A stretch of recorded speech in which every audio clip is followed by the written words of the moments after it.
Inspector, సాయంత్రానికి శవ పరీక్ష రిపోర్ట్ వస్తుంది. ఆ తర్వాత శవాన్ని తీసుకెళ్ళచ్చు. All right.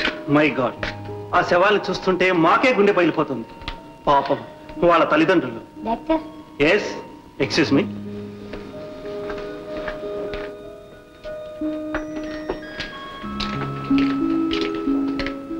సార్ సార్ ఆ కత్తులమ్మ వచ్చింది సార్. ఇక్కడికి ఎందుకు తీసుకొచ్చావు? తమరే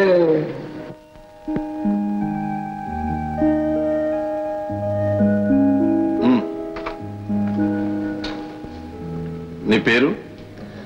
లక్ష్మి. నువ్వు ఉండేది ఎక్కడ? పెద్ద మార్కెట్ పక్కన.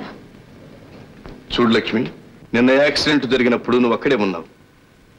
డ్రైవర్ని కూడా చూచే ఉంటావు. నేనా?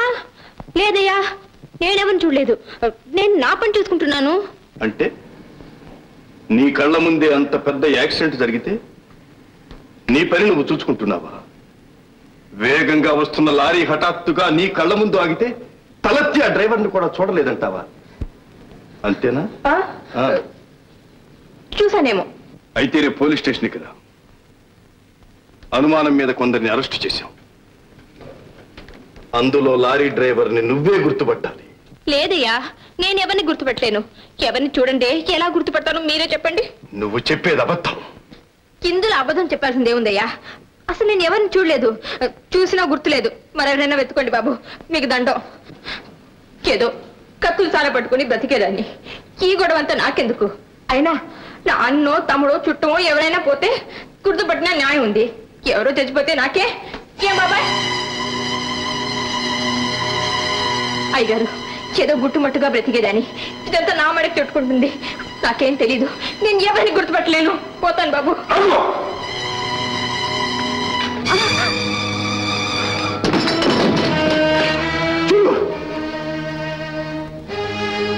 ఆ లారీ కింద పడి నలిగిపోయిన ఈ పసిపిల్లల శవాలు. వీళ్ళు నీకు అన్న, తమ్ముడు, చుట్టాలు కాకపోవచ్చు. కానీ వెళ్లే ముందు ఒక్కసారి కళ్ళారా చూడు. పచ్చగా బ్రతకవలసిన ఈ పసిపిల్లలు అన్యాయంగా హత్య చేయబడ్డారు. దారుణంగా మట్టి పాలయ్యారు. ఈ పిల్లవాడు తల్లికి ఒక్కగానొక్క బిడ్డ. ఈ శవాన్ని చూచి ఆ తల్లి బోర్ను ఏడవలేదు. పిచ్చి దానిలా కొయ్యబారిపోయింది.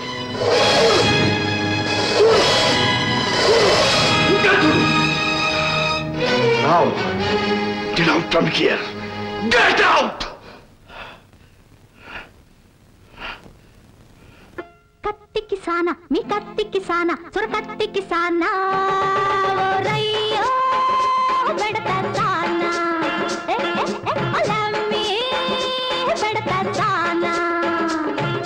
కత్తి కిసానా, మీ కత్తి కిసానా, సొర కత్తి కిసానా, ఓ రయ్యో బెడతా